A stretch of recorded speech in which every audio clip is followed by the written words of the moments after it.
शहर के मेहरानगढ़ से घोड़ा घाटी मार्ग पर 3 नाबालिगों का एक खतरनाक वीडियो सोशल मीडिया पर तेजी से वायरल हो रहा है। वीडियो में तीनों किशोर बिना हेलमेट पहने एक ही बाइक पर सवार नजर आ रहे हैं, जो कि ट्रैफिक नियमों का सीधा उल्लंघन है। ये वीडियो सामने आने के बाद शहर वासियों में चिंता का माहौल है। लोगों का कहना है कि यह सिर्फ नियमों की अनदेखी नहीं, बल्कि जान जोखिम में डालने वाली हरकत है। सबसे बड़ा सवाल अब अभिभावकों पर उठ रहा है, आखिर कैसे उन्होंने नाबालिग बच्चों को बाइक चलाने की छूट दी। ट्रैफिक पुलिस के लिए ऐसे मामलों में पहचान करना और सख्त कार्रवाई करना एक बड़ी चुनौती बन गया है। यदि इस दौरान कोई हादसा हो जाता तो उसकी जिम्मेदारी कौन लेता? पुलिस ने जांच शुरू कर दी है। पश्चिम रेलवे के गेरातपुर वडोदरा रेलखंड के वसाड़ और रानोली स्टेशनों के बीच चल रहे तकनीकी कार्य के चलते पहले रेगुलेट की गई जोधपुर की 2 महत्वपूर्ण ट्रेनों को अब पुनः बहाल कर दिया गया है। जोधपुर मंडल रेल प्रबंधक अनुराग त्रिपाठी ने जानकारी दी कि उक्त कार्य हेतु प्रस्तावित मेगा ब्लॉक को रद्द कर दिया गया है।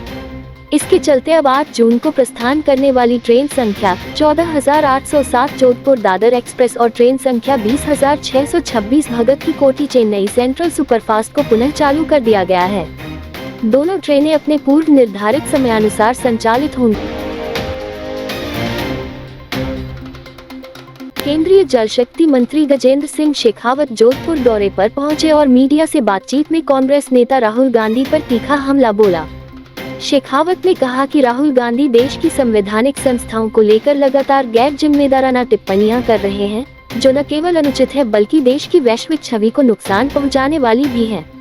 उन्होंने आरोप लगाया कि राहुल गांधी की बातों से देशवासियों के मन में संस्थाओं के प्रति अविश्वास पैदा करने की कोशिश की जाती है।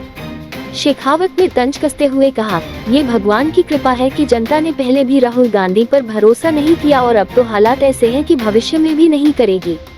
गुर्जर आंदोलन पर पूछे गए सवाल पर उन्होंने कहा कि सरकार की बातचीत चल रही है और समाधान जल्द निकलने की उम्मीद है। तभी देश के ग्वार गम निर्यात में अग्रणी रहा राजस्थान अब गंभीर संकट से गुजर रहा है। फैक्ट्रियों के लगातार बंद होने, श्रमिकों के पलायन और निर्यात में भारी गिरावट ने उद्योग के भविष्य पर सवाल खड़े कर दिए हैं। राजस्थान ग्वार गम मैन्युफैक्चरिंग एसोसिएशन के पूर्व सचिव श्रेयांश मेहता ने इस पर चिंता जताते हुए प्रधानमंत्री नरेंद्र मोदी और मुख्यमंत्री भजनलाल शर्मा को सुझाव पत्र भेजा है। उन्होंने मांग की है कि राज्य में लागू कृषि मंडी टैक्स को तुरंत समाप्त किया जाए, अन्यथा यह उद्योग पूरी तरह खत्म हो सकता है।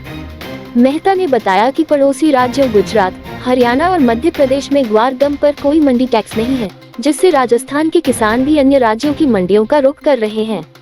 जोधपुर से जहां पहले 5 लाख टन ग्वार गम निर्यात होता था, वह अब घटकर 2 लाख टन रह गया है।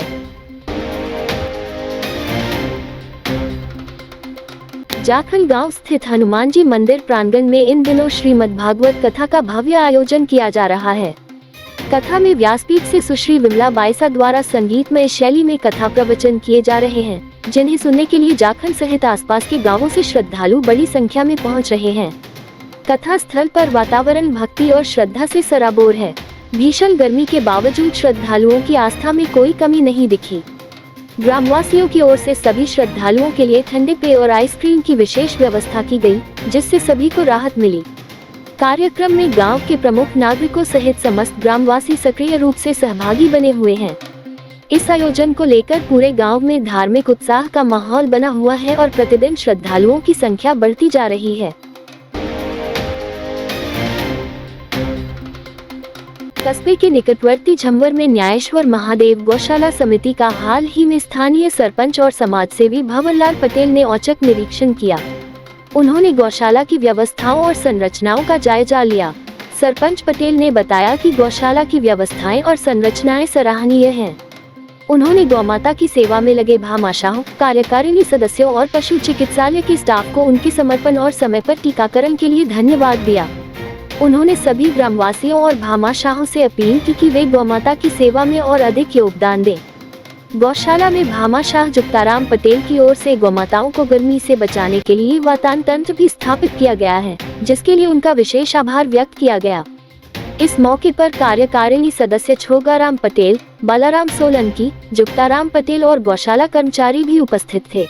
आज के मुख्य समाचार विस्तार से जानने के लिए पढ़ते रहिए दैनिक नवज्योति। दैनिक नवज्योति के YouTube चैनल को सब्सक्राइब करें और ताज़ा अपडेट के लिए बेल आइकॉन दबाएं।